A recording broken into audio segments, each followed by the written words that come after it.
Salut les pétasses, on se retrouve aujourd'hui pour un épisode un petit peu particulier étant donné que déjà c'est un épisode qui est filmé. Le premier épisode de Bad, le podcast filmé, pas le dernier, c'est clair et net. Et c'est aussi un épisode un petit peu particulier étant donné que je vais répondre aux questions que vous m'avez posées en story il y a quelques jours parce que ça m'a pété. D'un coup, je me suis dit, allez, on va faire une FAQ un petit peu random, étant donné que les questions n'ont pas grand-chose à voir entre elles. Mais j'ai reçu 2 fois quasiment la même question et ça concernait ma poitrine. Alors, la question, c'est comment fais-tu pour entretenir ta poitrine? Quel exercice, sport, etc., etc. Déjà, faut savoir que c'est une question à laquelle je ne vais pas répondre de manière directe, mais de manière plus détournée, étant donné que je ne fais absolument rien pour prendre soin de ma poitrine, étant donné que mes seins sont faux. En fait, tout simplement, mes seins sont en plastique. Et je me suis dit que c'était du coup une thématique qui pourrait vous intéresser. La chirurgie esthétique, justement. Je vais vous raconter un petit peu mon histoire, comment j'en suis arrivée là, et est-ce que je regrette, est-ce que je regrette pas, est-ce que j'en ai tiré des leçons. Déjà, il faut savoir que moi, ça a toujours été un complexe, étant donné que je n'avais vraiment pas de seins. C'est-à-dire qu'en termes scientifiques, on appelle ça une hypoplasie mammaire. Littéralement, c'est quand la différence entre ton tour de côte, ton tour de poitrine en dessous des seins en tout cas, et le tour sur les seins est inférieur à je ne sais pas combien de centimètres exactement. Ça se trouve, les critères ont changé aujourd'hui. Pourquoi je vous parle de ça? Déjà, c'est quelque chose que j'ai totalement manifesté parce que pendant des années, je me disais que je voulais absolument changer ma poitrine. J'étais persuadée que c'était la raison pour laquelle mon mec de l'époque était infidèle parce que je n'avais pas des assez gros seins. Littéralement, c'est ce qui se passait dans ma tête. Et je m'étais persuadée que je serais beaucoup plus jolie si j'avais une poitrine.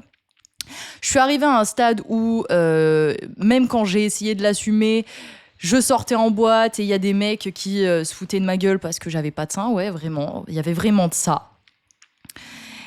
Et donc, je cherchais sur Internet s'il n'y avait pas moyen d'avoir une opération, s'il n'y avait pas des trucs qui existaient pour avoir un remboursement de la Sécu. Et un jour, j'ai fini par trouver, j'ai vu qu'en fait, quand on avait une hypoplasie mammaire, il était possible de se faire payer l'opération par l'État français. Oui, c'est un truc de ouf.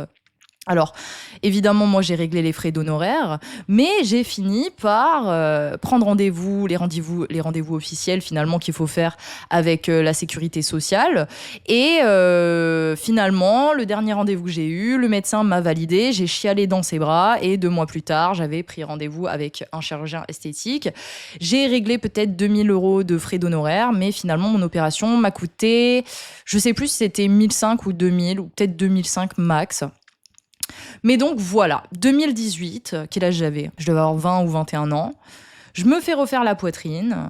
Qu'est-ce que ça a changé dans ma vie? Alors, pile à ce moment-là, quand j'ai eu ma poitrine, je me suis dit que ça y est, ça allait régler tous mes problèmes et que j'allais me sentir enfin bien dans ma peau. Alors, ça en a réglé certains. En vrai, j'ai réussi par moments à me sentir beaucoup plus confiante grâce à ça. Cependant, c'est exactement au même moment où j'ai commencé à avoir de l'acné adulte. Donc, c'est un peu ce truc de, finalement, dans la balance, qu'est-ce que j'aurais préféré? Pas de seins et de l'acné et pas de seins. Est-ce que j'aurais eu de l'acné dans tous les cas? Probablement. Aujourd'hui, je n'en ai plus, donc c'est finalement une bonne chose. Est-ce que je regrette? Alors, ce que je me dis, c'est que si je devais prendre la décision aujourd'hui, je ne l'aurais sûrement et certainement pas fait. Cependant, je reconnais que je ne serais peut-être pas la même personne si je n'avais pas fait ça aujourd'hui. Vous changez quelque chose dans votre passé par effet papillon, ça a forcément de l'effet sur la personne que vous devenez. Maintenant, si j'avais à prendre la décision aujourd'hui, probablement que j'aurais accepté le fait de ne pas avoir de seins. Qui peut être aussi tout à fait sexy. Mais bon, on va pas s'en plaindre. Je me suis faite une forme plutôt naturelle. Je voulais pas non plus que ça fasse ultra fake quand j'étais en maillot de bain. Du coup, j'ai pris une forme en goutte d'eau. Je crois que c'est comme ça qu'on appelle. C'est-à-dire qu'il y a un côté qui est plat. Ça a des avantages parce que ça a un effet plus naturel. Néanmoins, ça a aussi des inconvénients. parce que tu peux pas trop bouger pendant la cicatrisation, étant donné que c'est plat, ça peut tourner, alors que des prothèses qui vont être vraiment rondes partout, qu'elles tournent, on s'en fiche un petit peu, hein, puisque ça va pas changer la forme du sein, alors que là, si elles tournent, tu vas voir le haut du sein qui va tomber un peu comme ça, et ça va te faire une poitrine absolument déformée, ce qui n'était pas ce que je voulais, surtout que 2 mois plus tard, je me barrais en Australie, il aurait suffi qu'il y ait une couille dans la cicatrisation, et je l'aurais eu complètement dans le cul. Alors, il faut les changer tous les 10-15 ans. Je pense que ça dépend aussi de comment ça a vieilli. Il y a des trucs qui font que ça peut aggraver finalement la cicatrisation, dans le sens où tu peux avoir les prothèses qui deviennent dures ou les tissus qui se durcissent, comme la cigarette par exemple. Donc j'ai arrêté aujourd'hui de fumer, je fume de temps en temps, mais pendant des années j'ai continué de fumer et j'ai pas eu spécialement de problème, puis j'ai arrêté. Donc ça c'est à voir dans le temps, hein. J'ai pas encore 28 ans, j'aurai 28 ans l'année prochaine. Je sais pas pourquoi je bloque sur cet âge, hein. Depuis que j'ai 26 piges, dans ma tête à chaque fois que je me demande mon âge, c'est 28 qui résonne, donc je ne sais pas ce que ça signifie. Probablement rien de spécial. Donc du coup, pour te répondre à toi et à l'autre personne qui m'a posé la question, comment je fais pour entretenir ma poitrine et quel exercice de sport, etc., rien de spécial. Je travaille mon haut du corps, je travaille mes pecs, je travaille mes bras. Je fais beaucoup moins de sport que j'en ai eu faire. Je sais pas si ça se dit, on s'en fout.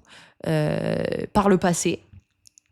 Mais un truc que je reconnais, c'est que j'ai jamais eu les pecs trop développés, hein, déjà de base. Par contre, quand je fais des pompes et tout, je me rappelle qu'au début, surtout quand ils étaient sous-développés, comme ils sont placés sous le muscle, comme mes prothèses sont placées sous le muscle, ça me faisait une sensation bizarre de faire des pompes parce que ça appuyait dessus. Alors aujourd'hui, c'est beaucoup moins le cas. D'ailleurs, j'ai les bras beaucoup plus forts qu'avant. Mais je ne fais rien de spécial pour entretenir ma poitrine, si ce n'est mettre de la crème de temps en temps et me dire que je suis fraîche dans le miroir et apprécier ce que la vie m'a donné, que j'ai manifesté en 2018. Voilà, rien de particulier. Donc ça sera tout pour cette première question. On m'a demandé combien tu mesures. Je mesure 1m168. Voilà. Je mesure 1m68.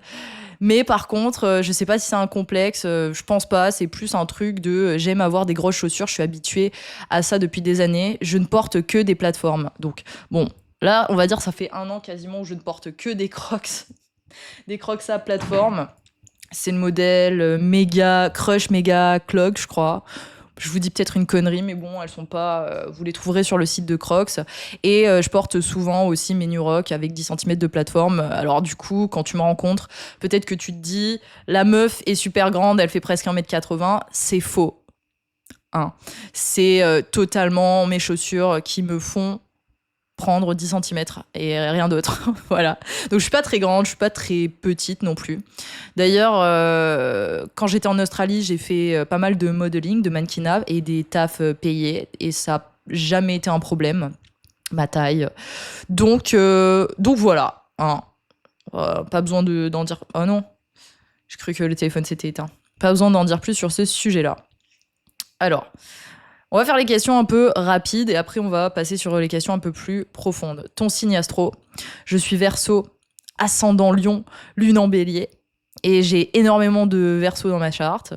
Donc le côté un peu excentrique, un peu visionnaire, c'est pas pour me jeter des fleurs, mais c'est un peu vrai. C'est pas forcément une bonne chose à chaque fois de voir les choses différemment. Hein.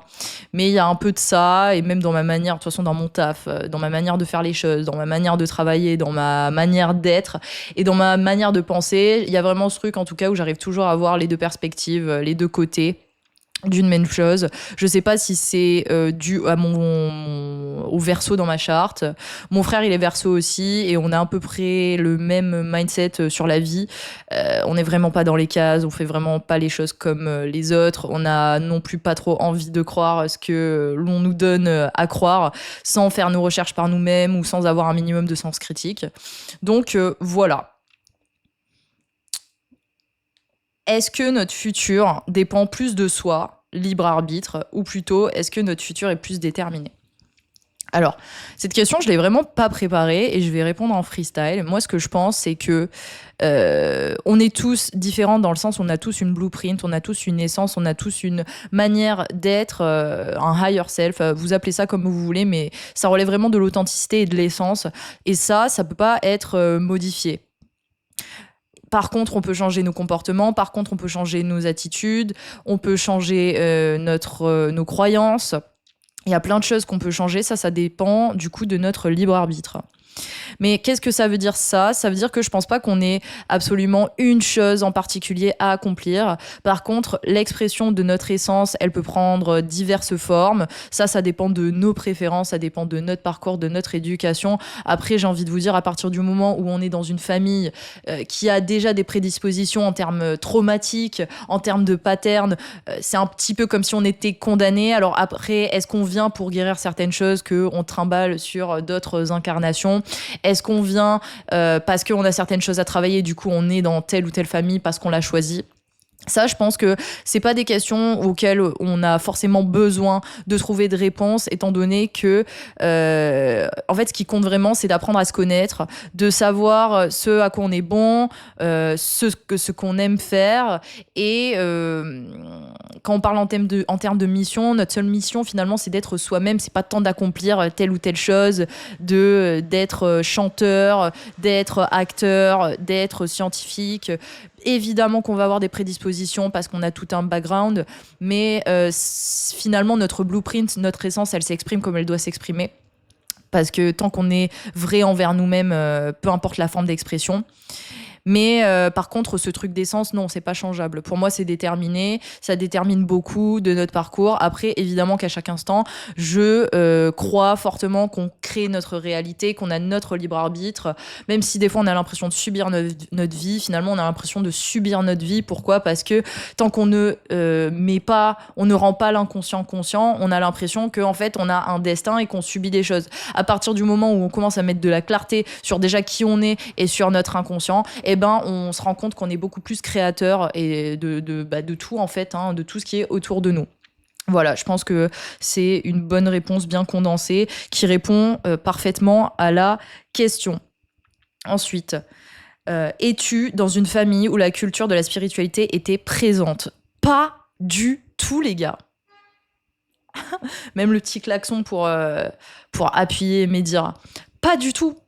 Alors, dans une certaine mesure, ma mère, elle s'est toujours intéressée à l'énergétique, elle pratiquait le bouddhisme à un moment donné.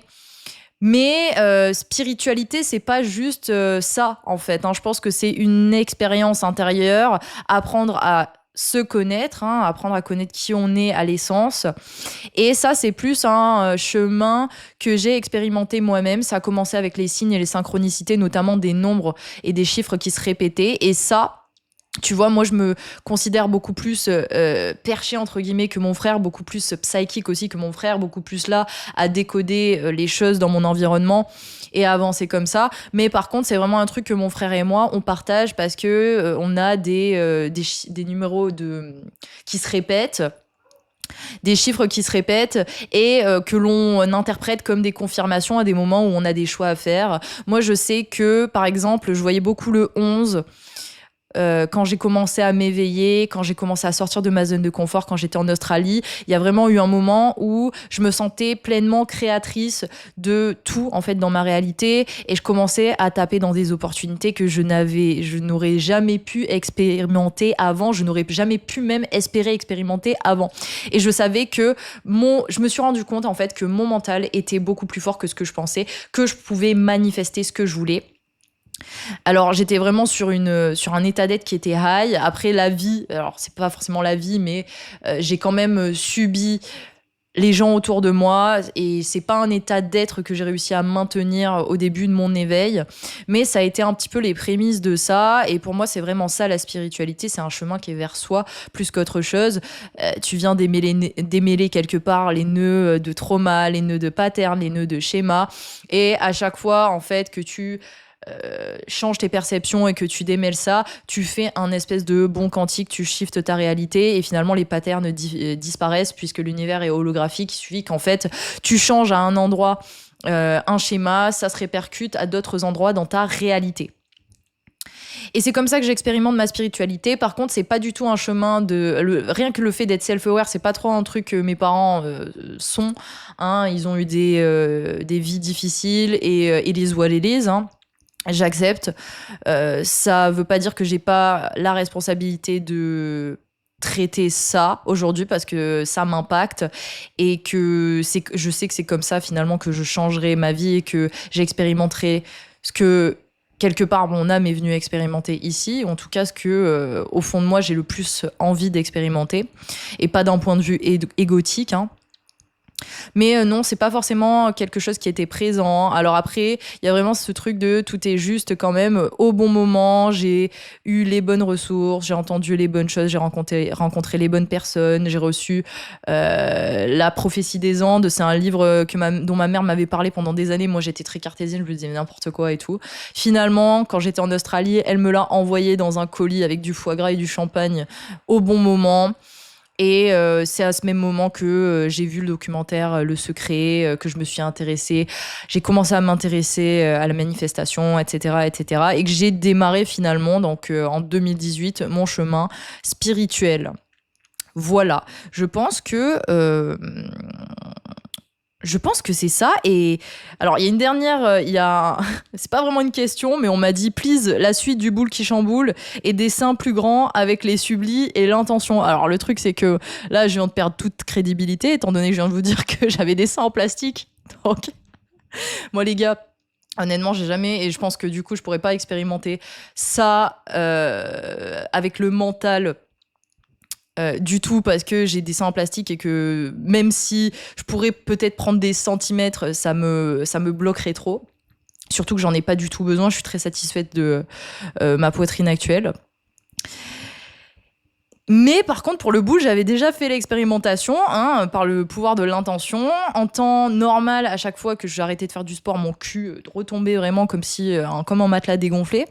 Et il y a 2 ans, j'ai expérimenté de faire, il me semble, 2 semaines sans faire de sport. Et c'est vrai que mes fesses n'avaient absolument pas bougé. Donc ça avait quand même fonctionné. De toute façon, le pouvoir de l'esprit, c'est un vrai deal, c'est un vrai bail. C'est totalement les travaux de Joe Dispenza. Donc renseignez-vous sur le sujet si vous ne l'avez pas déjà fait, hein. C'est quand même un mec qui a fait se lever des personnes en fauteuil roulant alors qu'elles ne marchaient pas, et je suis même pas sûre qu'elles aient déjà marché un jour. C'est quand même un gars qui a rendu la vue à certaines personnes par le biais de l'esprit, hein, par des changements finalement d'état d'être, des états de vibration en tapant dans le champ quantique. Donc c'est quand même un truc de fou.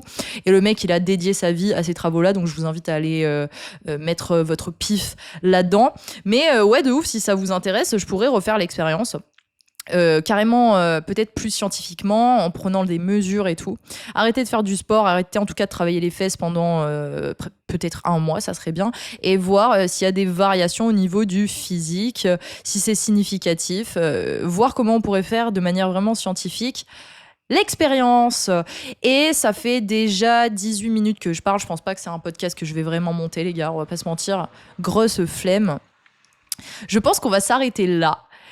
Et si, évidemment, vous avez passé un bon moment, ça ne change absolument pas, que ça soit filmé, que ça soit pas filmé. Si vous avez passé un bon moment, les gars, laissez votre avis, laissez votre commentaire, laissez une note sur Apple Podcast, sur Spotify. Ceux qui sont sur YouTube, abonnez-vous. Normalement, vous voyez aussi la vidéo sur Spotify. La magie de la technologie, c'est génial. Abonnez-vous, laissez votre commentaire, posez vos questions encore dans les commentaires, par DM, sur le compte Instagram du podcast. C'est b4d.podcast sur Instagram. Vous pouvez aussi me contacter sur SDoMyGod, s'il vous plaît, sur Instagram aussi, pas sur TikTok. Vous pouvez me suivre sur TikTok où je suis très active, sur Instagram également parce que je poste tous les jours. Et je vous souhaite une excellente journée, une excellente soirée, peu importe le moment auquel vous écoutez ou vous regardez cette vidéo, ce podcast. Gros bisous sur vos derches.